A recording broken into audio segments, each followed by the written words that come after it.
Hello, and welcome to episode 17 of the Baby Metal podcast. It's still August 19th, 2019, here as we record.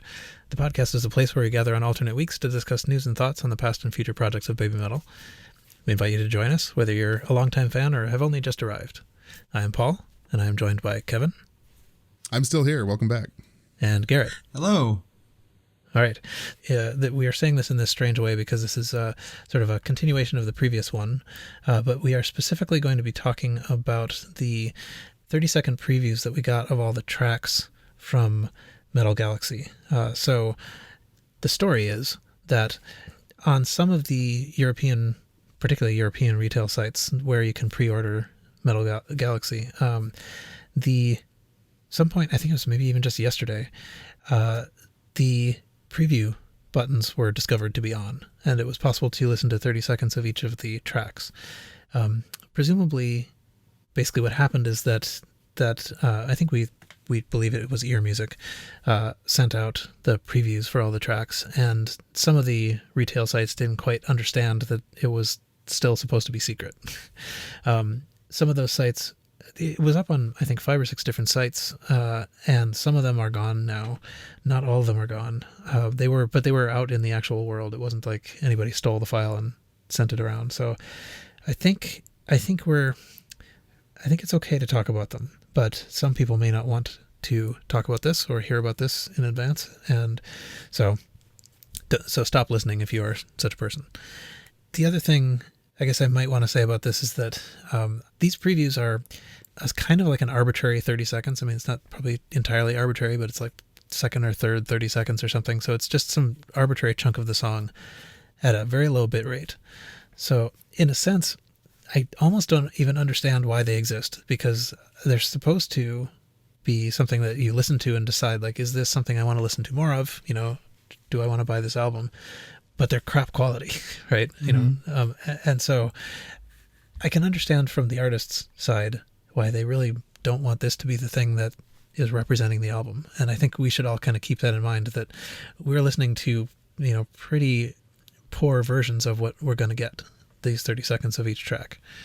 But it's still, I mean, it still represents what we're going to hear, and we didn't know some of these things before.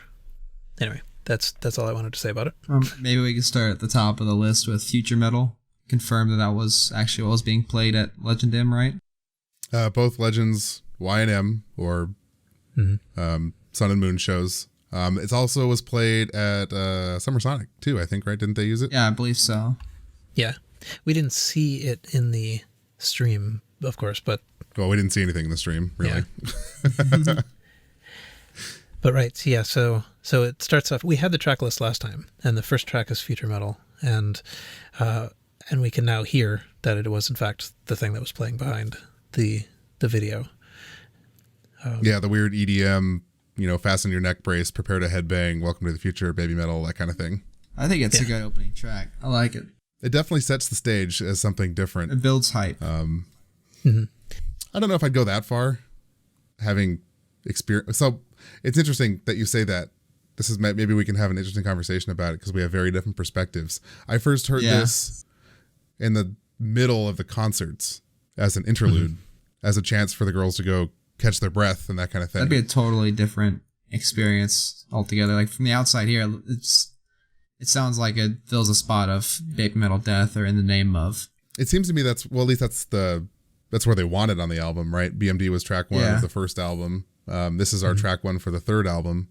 I guess maybe it's interesting because the Metal Resistant opening track was Road of Resistance, right? This, I would say, is the weaker of the 3 because it doesn't really feel like a song to me. It feels like, you know, somebody was on their synthesizer and made a thing that is a thing, and Sue speaks over it. Yeah. So it's hard for me to call it a song. Well, I sort of feel like it's not... it isn't really an opening song. It's like, I think I was thinking of it, I was referring to it last time we were talking about this as like track 0, you know, like it's the intro to the intro. Yes, that is definitely how I would view it. And I would go so far to say as it's likely that that's how they're trying to use it here. But if you're wondering, the 30 seconds sounds exactly like the rest of the 90 seconds you can't hear, having heard the full 2 minutes. Yeah. And we did, I mean, like, so several of these songs we did hear before, through fan cams and stuff of the, the Legend M and the Yokohama shows. So Future Metal was one of those. And then the last two on the album, Shine and Arcadia, we also had heard in their entirety, but live. Yep. It is a cool break. I mentioned my reference to it is in the middle of a show. And it was cool in that it was something new and unexpected. We had no idea it was going to happen. And the video they play for it is, like their other effects driven stuff they have on stage now, it's interesting. It's cool. You can tell they invested in some real VFX artists and put some thought into what's going on screen.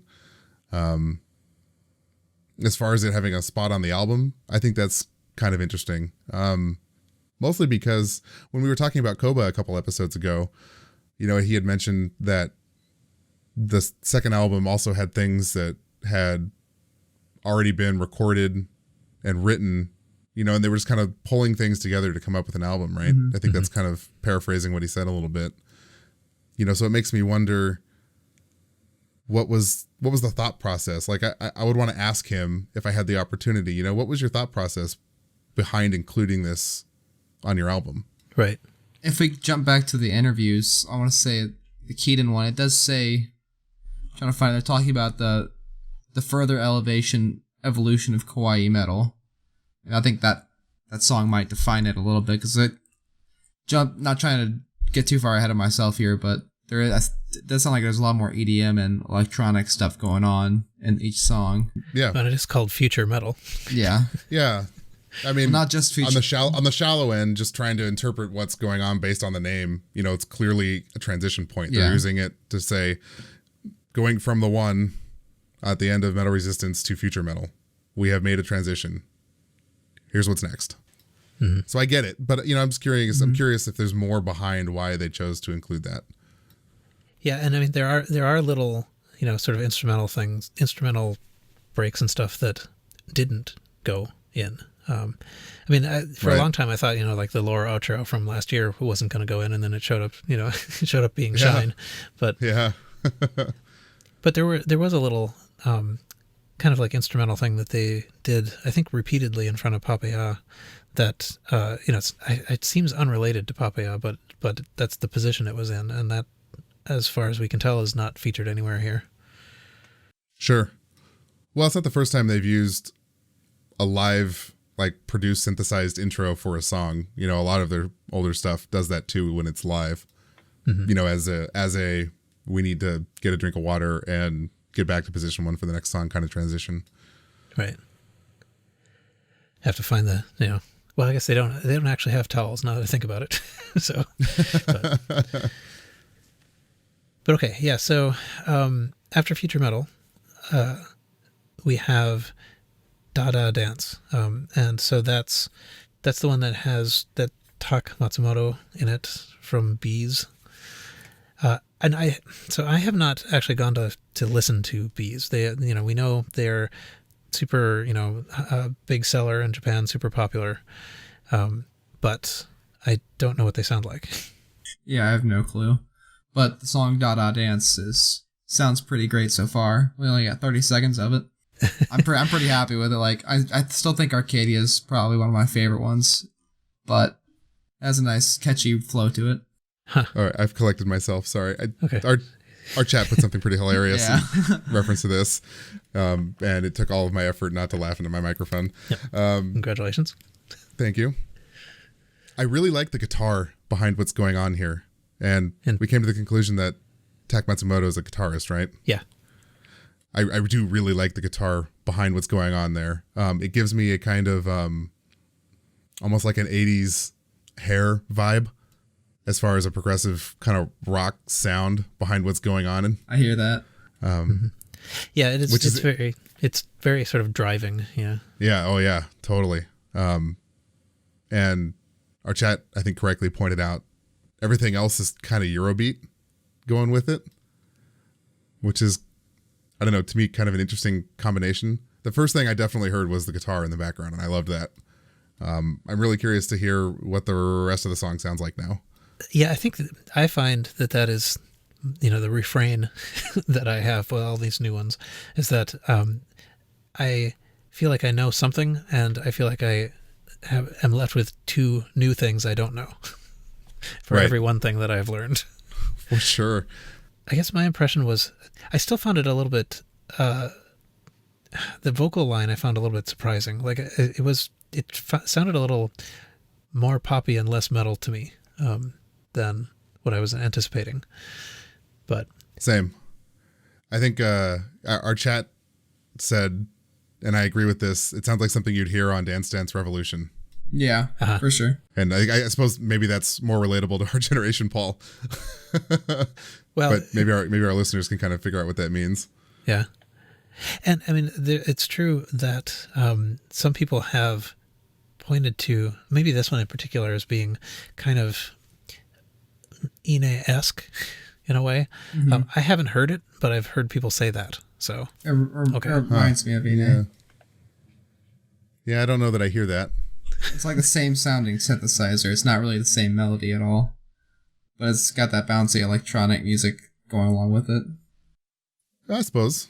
But I am super curious to know what the rest of it sounds like. I mean, with all of these, I have that feeling, but yeah, because I'm sure it's not going to be all like the 30 seconds we got.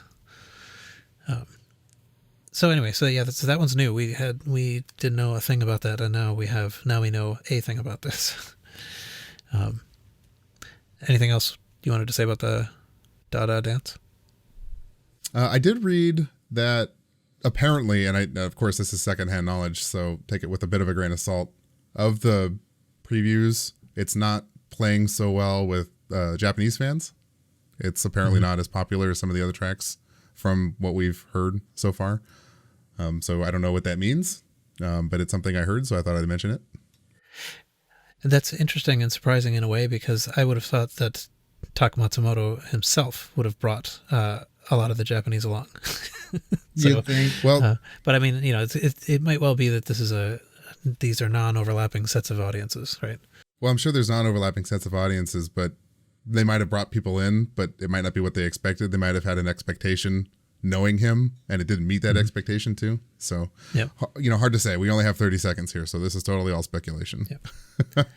And the song itself is actually one of the, I mean, it's one of the longer ones. It's 3 minutes and 51 seconds apparently. So there are many seconds we don't have. Right. Okay, so the next couple things we actually have, we sort of know. Elevator Girl English version we have on the international ones. I guess it'll be the Elevator Girl that we know on the Japanese ones. Do we know that? Actually, I intended to ask that, and I don't know that I did ask it. I don't know if I got the answer. The domestic copy of the album has the Japanese version of Elevator Girl.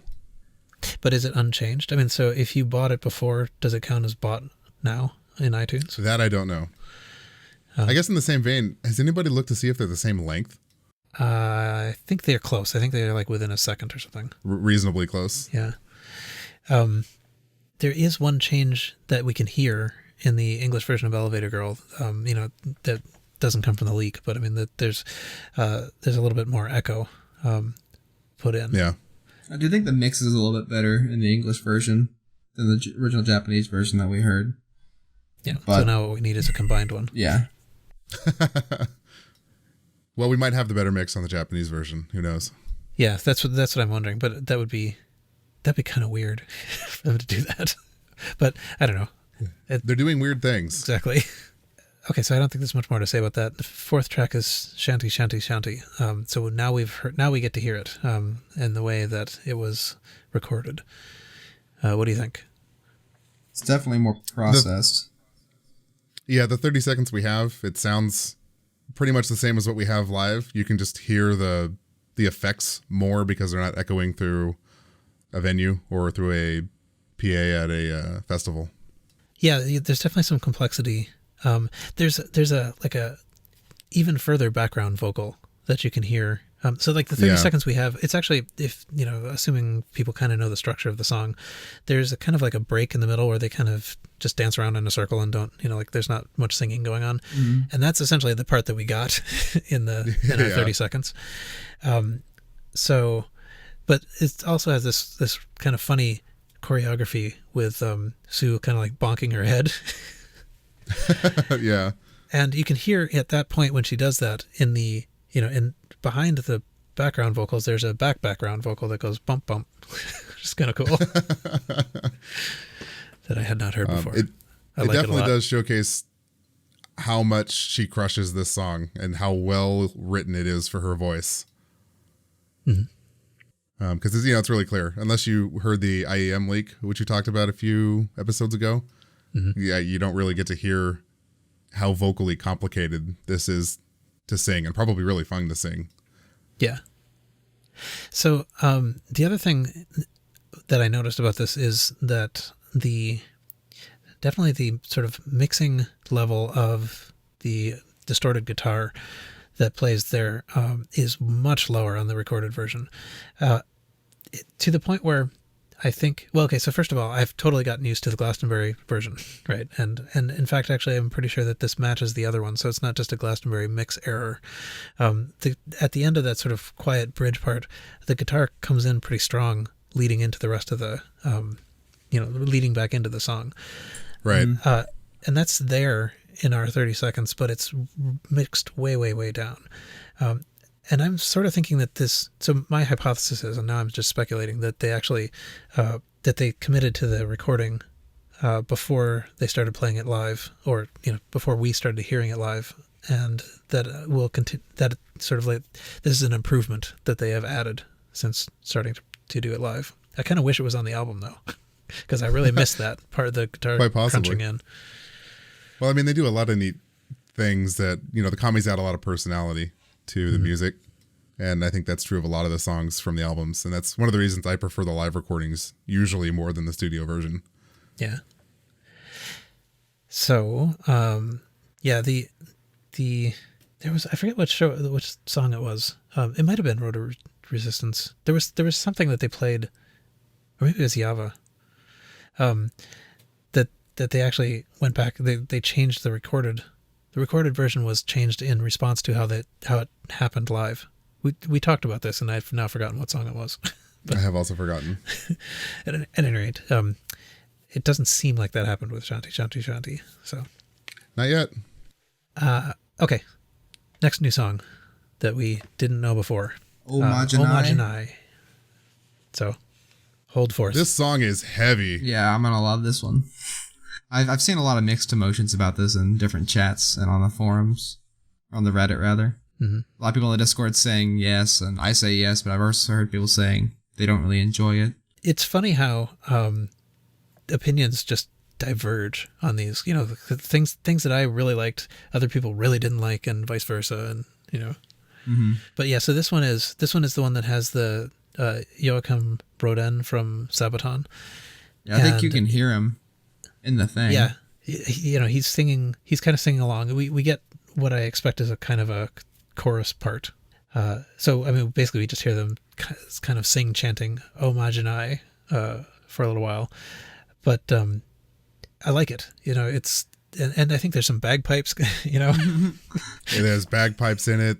There's like a Celtic jig going on in the background towards the end of what we hear. It's very different. I think Sue's vocals will be pretty good on this one too. Higher pitched than some. This is one of the two that I'm most curious about the rest of the song about. Yeah. I'm one of those people that doesn't really like it. First of all, I'm not really a fan of that heavy sound in metal, period. That's just not something I've ever been into. And the Irish jig thing with the bagpipes is not a sound I particularly care for. Which is, I suppose, why I want to hear what the rest of the song sounds like, because it goes from this ridiculously heavy growling "Oh Majanai," you know, the world is ending and we're gonna, you know, rip your skull off kind of sound, to this happy little Irish jig in a way that is startling and really, I don't know, I'm struggling here. Yeah. it's contrasting so hard it doesn't work for me. And it almost sounds stereotypical of wanting to make like an Irish sound. Yeah. I mentioned this to Paul offline, and I think it still fits. For this one and another song we'll talk about later, and I'll point it out again, it seems to me like Koba had homework to come up with an international song for Ireland, and this was the first Google result sample he could use. Right. Yeah. So we'll have to see what happens with the rest. I'm sort of hoping that the collaborations soften that possibility a bit. That this Sabaton person would have been composing responsibly. Right. But it's interesting. I think we sort of, at least I sort of anticipated this being the one that fits in the Metataro slot, on this album. And I maybe it sort of does. It still didn't sound exactly like what I was expecting, but not at all. Yeah. It'll be interesting to see what everybody's reaction to this is when it's all out. I have my eye on that one. Yeah. But I mean, like even having had just this 30 seconds for, a day, it's stuck in my head already. So. Oh, really? But I mean, I can totally hear it as we speak. But I guess it's because it's very simple. There's just easy the same to thing remember over and over again. But, okay. Anything else on Homage and I? No. Okay. Everybody's racing to try to get to Brand New Day. Yes. Okay. What do you think? What do you think, Garrett? I was kind of like, whenever I first heard, there's not going to feature any Tim Henson or Scott LePage in the preview. But like now that I think about it, like after the 20-second mark and the 30 seconds, the starts and stops totally show that Tim and Scott had at least some plan writing the entire song, or at least their style was influenced by or from Koba. Like, I like it. I argue it's more catchy than Homage and I, but this is probably the top of my list of what I'm looking forward to when the album comes out. This is going to be the first song I play, without a doubt. Yeah. I'm really conflicted on this one. Yep. So, on one hand, I like it. I love what I'm hearing in the background with the guitar. The instrumental sounds really cool. And I'll be honest, I'm into the lyrics. The rhythm is cool. I'm conflicted because it sounds really generic to me. Honestly, it sounds like something I'd hear like in a Japanese video game. My first thought was, I think I've heard this song when I was playing Ace Combat.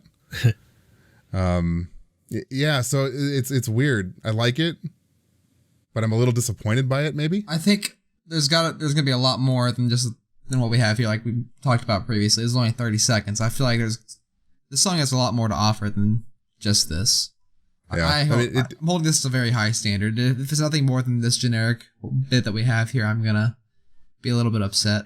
So, I mean, one thing that definitely struck me is that Sue's singing here is very different. It really is the kind of stuff that you hear in pop songs. And yeah. So one thing that makes me think is she must love singing this. I mean, it's so ornate, and she gets to really emote in a way that really doesn't come through in other times. And there is it's not fully auto-tuned, I think. I mean, like there's maybe some light on it. There's a chunk of it that really just goes very heavy into like an auto-tune effect.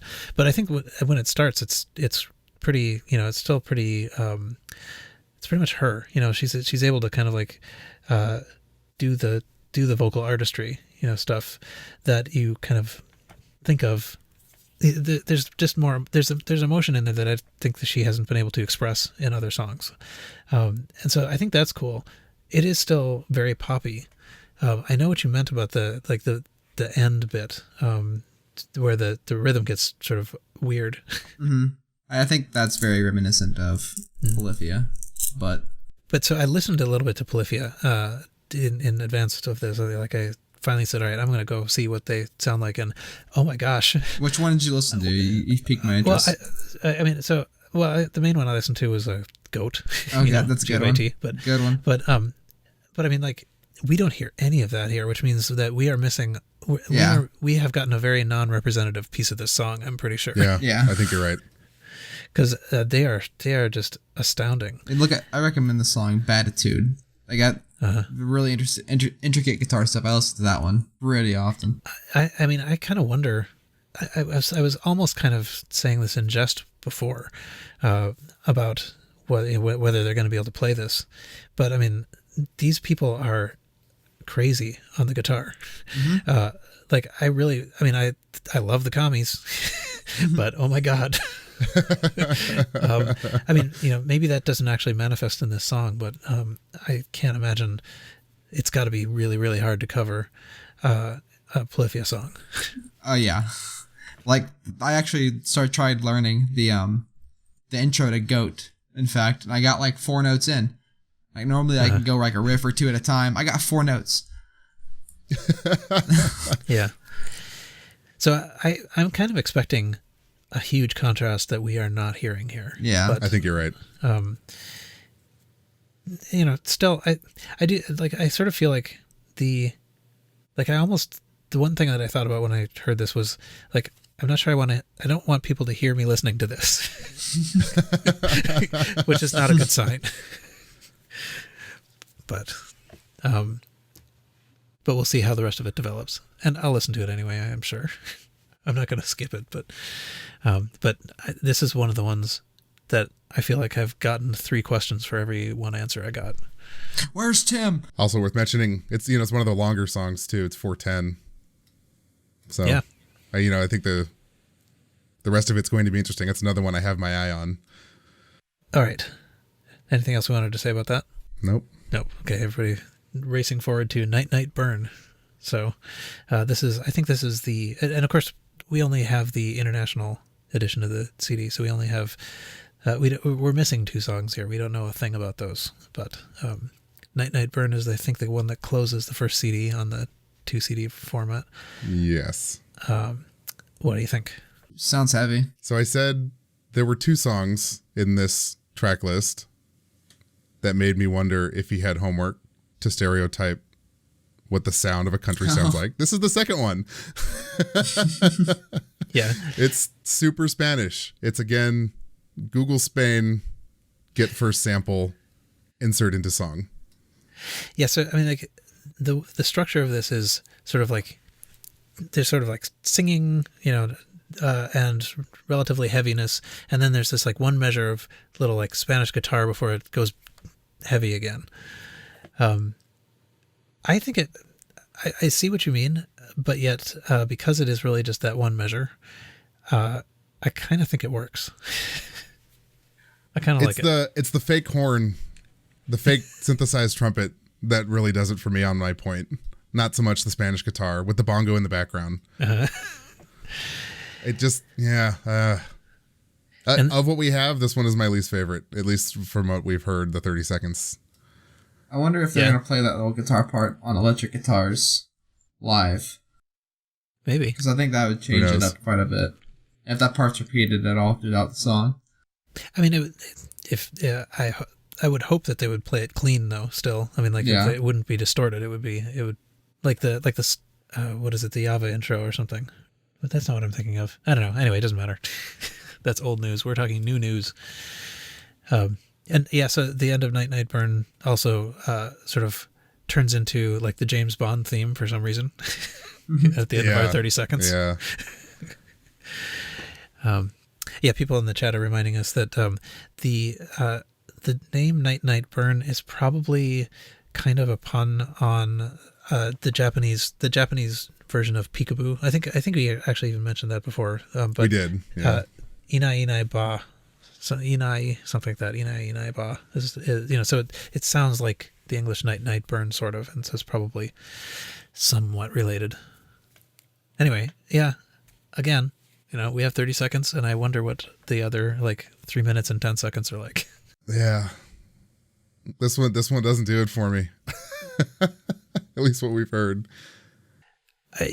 Even with these previews, I've had the very same trajectory that I've had with every new Baby Metal song. It's like, oh, I don't know what I think about this. I don't think I like this. Wait, oh, actually, I like this a lot. Yeah, and I keep telling myself, Papaya is a great example. I did not like that song at all. I hated the rap, especially when that song dropped. Then I heard it live, and now it's one of my favorites. So I keep telling myself that trust in the formula, trust in what we know, that hopefully it's going to be good. Yeah. And if I don't like it on the album, I very well may love the live. Right. True. So, okay. So I think with the end of the first CD, we've actually reached a point where a lot of the stuff we know before, from before. Still interesting to hear what it's going to sound like on the album. In the Name Of surprisingly shows up on the album in the middle, but at the beginning of the second CD. And it's a minute longer. Yeah. So what did they do? And the 30 seconds we got is what we've already heard before. Right. I will say it does sound a little remixed. It sounds heavier. It sounds different, slightly different than what we've heard. Right. I think probably the closest we had to something like a studio version was the Legend S CD. Yes. But even that, and so it's a little different from that. The voice, the growl is a little bit different. Certain parts of the drum track are mixed lower that I'm used to hearing. So there's a particular sort of like, I don't know, I don't even know how to describe the percussive sound, but there's a sound I'm used to hearing that is quite far down in the mix. The pitch is lower on the drum. But there is this extra minute, and I don't know. I mean, like it was already kind of long before, and so I wonder if there's something in there we're not expecting. Yeah, who knows? I hope so. Yeah. This is one of those songs that I'm disappointed is on the album. I think it was made for Legend S, and my theory at the time was they made it for Legend S because they did that cool intro with all the dudes pulling Sue, across the arena on the moving platform thing, and that was awesome. That was a cool moment, but it was just meant to supplement the visual, right? And then what they did with it in 2018 was just boring. Yeah. I can't headbang to that song, and they just point staffs at you for 3 minutes. And I always thought that was just kind of strange. Yeah.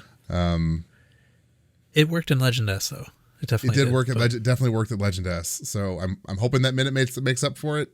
If not, I'm going to be disappointed that it's included on the album and we didn't get one of the Japanese exclusives in its place. Yeah, could be. I mean, I have come to like the song, just to listen to, but it is, I think of it as effectively an instrumental, which it isn't really, but I mean, like the growl doesn't count.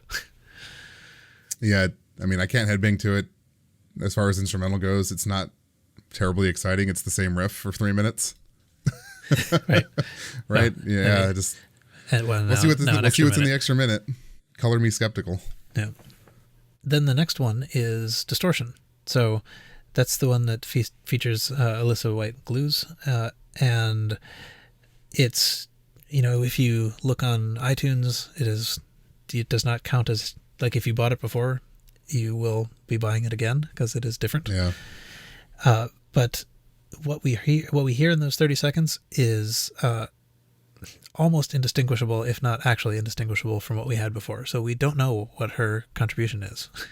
Yeah, it's the verse right before the clapping break in the middle of the song. Oh yeah, that's true. We did learn something in that. I thought they were going to try to, I thought there was a chance that they would fill up that space with something, and the space is just still right there. Still clapping. Well, I mean, It is great audience participation. I do love clapping along during that. Yeah. So anyway, we've learned nothing almost about that song. Yeah. So I don't know. Not much more to say about that, I guess. Nope. Papaya is the version we had, so there's nothing interesting about that. Still a good song, but and then Kagero sounds the next one. I think I like the 30 seconds we have more than the live stuff we have now. Like, yeah, I think this is gonna be the first song I like better on the album. I don't know about that. It's unless they change something to their live performance. I think that's my stance on it. I think it sounds great. It sounds more refined and more finished to me on the album. So I think that leads me to believe that, like, if they ever perform it live again, which we're assuming they will, it will sound better than it has in the past. I can only hope. I mean, it's not bad live. I liked it live. It was great. But compared to like all the effects and the guitar mix on this version we have now, or the 30 seconds we have now, it's going to be amazing. Yeah, I think you're right. I said a long time ago, this is one of my favorite songs from last year. And I think it is evident what you just mentioned, that, maybe they were working on it or changed it, because we got a name change, right? Mm-hmm. We knew it was called Tattoo at one time on tour because that's what we saw on the set list. So we have a name change, and it does sound more finished, more refined now, I would say. Yeah, I wonder. It hadn't actually occurred to me that maybe they recorded this late. I sort of assumed that this was recorded earlier, but I was super impressed with this. Like, I was not actually expecting to be so impressed by this song that we already knew, but it sounds fantastic. And I actually feel like I understand it a little bit better now, having heard the sort of intended studio version. Because there's a part where there's kind of like a guitar solo. It's like a place for a guitar solo, but what happens in the guitar is it's really simple. It's like just this ascending note, and it's like, it should be a solo, but yet it's just this simple thing. But and that's part of our 30 seconds, and you can hear that there, and it actually really it feels not like a solo, but like a kind of like a energy building that now I sort of feel like now I understand what they were going for in the live version, and I didn't before. Yeah, and you can hear the drum really well. The drum helps build kind of that driving and energy building on top of that guitar, on top of the guitar feedback even, which you didn't really get to hear live. Yeah, this is going to be a great song. I can't wait to hear the rest of it. So one thing that does make this, stand out, perhaps, is that this was treated during the 2018 tour as a Sue solo. And if that is the case, this may be the only... Well, I mean, we don't really know. We don't really know what's going on in the songs we hadn't heard before. But so I guess one question is this a Sue solo? Or is the choreography also going to change? Because the choreography was minimally constrained before. Yes. It's really fun to watch her perform this. If you haven't seen it, or it's been a while, go back and watch some of the 2018 tour videos of her performing this song. It's really fun. Yeah. and it really did evolve. I mean, like it didn't seem... there were parts that were consistent. Some of it was choreographed, but it really was... there was a lot of freedom there. Yeah. So... Anyway, yeah, I'm looking greatly forward to that. I don't think I had much else to say about that one. Starlight we had before. I mean, Starlight is unchanged. So we have 30 seconds, but we have, the whole 336 as well. Yeah, that sounds the same. So Shine. Shine is the penultimate song. Longest song on the album. 5:48, almost 6 minutes long. I love this song a lot. And I don't know if that's because I was there or not, but I really like this song. It sounds beautiful from what we have so far. I still prefer Arcadia over it, but I feel like it's going to be on the same tier as maybe The One. Hopefully it has a similar kind of vibe to it. Yeah, it definitely sounds inspired by The One. And we've already established that the melody has been used before in the end of concert video thing, right? Yeah. From last year. But yeah, I don't know. This song makes me emotional. None of the other ones do, and I'm sure that's just because I'm insane and was there. Yeah. Well, it is true that it's going to be hard. We didn't. I suppose we didn't get in our 30 seconds the critical guitar parts. But, True. It is, even though I was not there, it's still hard to separate Shine out from the first performance at Legend M.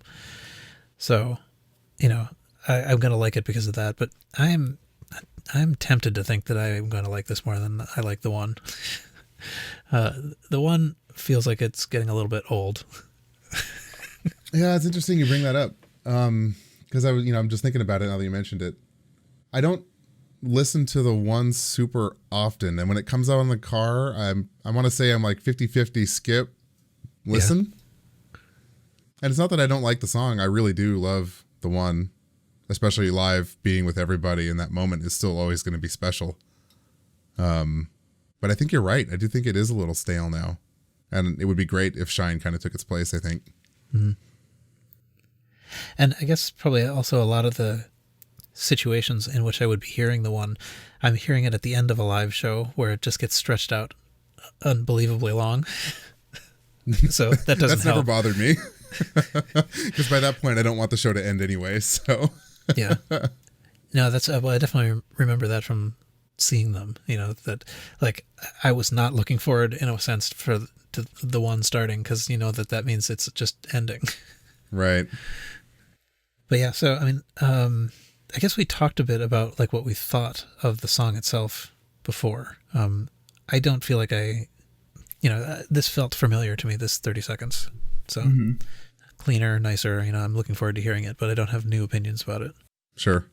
It's definitely one of the songs I'll be playing on repeat when I get my hands on it. Yeah. Yeah, I wonder if we'll get a special costume. No, I guess, it seems like they think Arcadia is a thing that you can end on. So maybe we'll get the special costumes for Arcadia. Like we had like the weird garbage bags for the one. which don't exist anymore, by the way. The garbage bag is gone. Thankful. Right. Side effect of growing up. Yeah. Maybe. Put some ponchos on and fly around in a pyramid. Oh yeah, that's what stereotypical Mexican wear is what they God should be. But okay, so I think we can move to the last of the new songs, which is Arcadia. I mean, it's kind of in the same category as Shine in that we kind of had the whole song already, and now we've just got 30 seconds of the preview. But what do you think? So this one is another weird one for me because I heard it live. I was there when it happened, right? And I almost don't recognize the studio version of it. And I don't know if that's because the mix in the arena is really different or they play it different live. But it doesn't sound like the same song that I remember, and I can't quite put my finger on why. Huh. It is much cleaner. Yes. Than what I'm used to hearing. It is much cleaner. Yeah, it's true. Metal Incarnate was pointing out in the chat room that it is very technical. I mean, and I think that was certainly my first impression of it, which is why when I first heard it, I was kind of thinking, this is just too much. I mean, particularly because I still can't get over the fact that they used this to start everything. Like, here it is. The first thing, you're going to hear from us is this new song that you just cannot comprehend. Yeah. I mean, even if you know what the words mean, musically, you cannot comprehend this song until you've heard it a couple of times. Yeah, I don't know. I get a Road to Resistance vibe from it, I guess, a little bit. Even with this 30 seconds, I maintain that I don't think it works at the top of a show. I don't really think it works at the end of a show, but slots in pretty well in the middle. Mm-hmm. I'm looking forward to having the whole thing clean. I still, I listen to both Shine and Arcadia a lot now, but it's just, the best fan cams that there were. Right. I'm excited to hear what the full version's going to sound like. I think it's still going to be one of my top 5s on this album, easily. If not number 1. Likely number 1. It's an interesting place slotting into the end of the album, because it's the end of both albums, the international and the domestic. Mm-hmm. And like I said, I don't know that I agree with that. I guess maybe I need to hear the rest of the clean version to make a final judgment. I think I have enough of a sample to say that I don't like it at the end live. Yeah, because it kind of lacks that. It lacks the audience participation, and I don't know, maybe the feeling of resolution and conclusion that Road to Resistance, the one, or Shine does, maybe. So I think it's an interesting choice to be at the end of the album. Mm-hmm. And I'm still sort of surprised by how Shine has, like, it fades out. I mean, like, live it faded out. How can that not be at the end? Yeah. Another thing. Yeah. But anyway, so we don't know a thing about the, up, down, left, right, BBAB song and BXMXC. Those are, until we have, some sort of error on Amazon code JP or something. But yeah, I'm not expecting that we're going to hear much more of this. I mean, it's conceivable that someone might get the whole thing a little bit early, but I suspect that this is basically what we'll have up until release day. I think that's a reasonable assumption. It's going to be, we're going to have a lot of work, a lot of homework to do before the forum. Yeah, no kidding. We're going to be ready for this. Guess I know what I'll be doing on the travel. Yeah, right, exactly. In the line and yeah. The line, so I only have been to one Baby Metal show before. But the line that I was in, we were listening to, I guess it's the only thing that we all can agree on, right? But it just sort of seems very weird to like spend the day listening to Baby Metal so that you can then go into the concert and listen to them play. I don't know. I've heard two schools of thought on this. I know some people that kind of cleanse and don't listen to anything Baby Metal in the week or two leading up to the show. And then, there's people who don't care and want to listen to it anyway. That's me. But it doesn't bother me. It doesn't affect how I view the concert, so I listen to it still. Whenever I drive me and my girlfriend up to Kansas City to see the show this year, I'm probably going to play Baby Metal the entire time. Yeah. One part to get her more acquainted with the music they're going to be playing, and then I can tolerate that music opposed to the music she likes. Yeah, right. Well, that's what another thing I was thinking about was like, there's almost nothing that, there's almost nothing else you could play that everybody would be kind of on board with, and I don't listen to anything else anyway, really. So yeah. I also really do find, like I'm thinking about this for the opening band as well, that like I'm gonna want to listen to some of that stuff because I'm not going to remember anything if I don't know the stuff ahead of time. Mm-hmm. It's just going to be like I remember there was noise. I wasn't happy, but that's about it. I wasn't unhappy. Right. All right. Exciting times ahead. Yeah. So I guess there's probably not. So we had earlier yesterday, I guess it was, we had sort of talked about the possibility that maybe, because we had these leaks, or not leaks, sort of leaks, I don't know what they are, accidental releases of these 30-second previews, that we would do a quick, short, little brief thing to go over 50 minutes later. Here we are. Yeah, another hour later. Yeah. Yeah. But I don't know. I think it's interesting. I'm sure that my opinion will evolve even more as time goes on with these, the 7 minutes or whatever it is we have. Yeah, it might be fun to come back and re-listen to this episode in November. Yeah, where it's going to turn out that Brand New Day is everybody's favorite song. Anyway, cool. I guess maybe we've made it through all that. So that's it for this episode. You can join us on the Baby Metal Podcast Discord to continue the conversation. Rating the podcast on whatever platform you listen on will help people find it, so please do that. We'll be back here in a week or so. We hope you'll join us then. And until then, see you.